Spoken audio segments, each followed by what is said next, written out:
Welcome to the Windows Computer and Technology channel, and we will have a change coming up in Microsoft Edge soon. So in August, when Microsoft Edge 152 will arrive, Microsoft has decided to push the Microsoft Edge browser to a cycle of updates of new versions every 2 weeks. So right now we have roughly new versions with some, bug fixes and new features, roughly every 4 weeks on Microsoft Edge.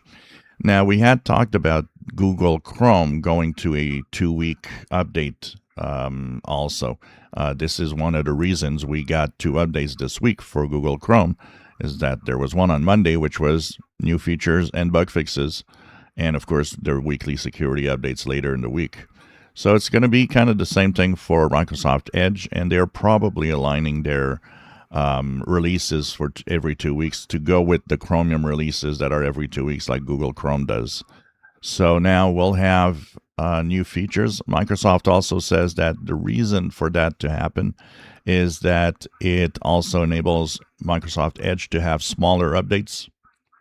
So that gives less chances for problems to arise, since there will be a lot less every 2 weeks rather than waiting for a month and then having a ton of things to add or change in the browser itself.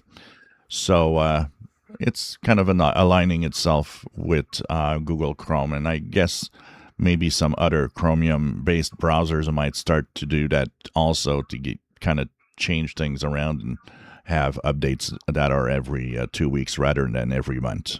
If you enjoy my videos, please subscribe, give us thumbs up. Thank you for watching.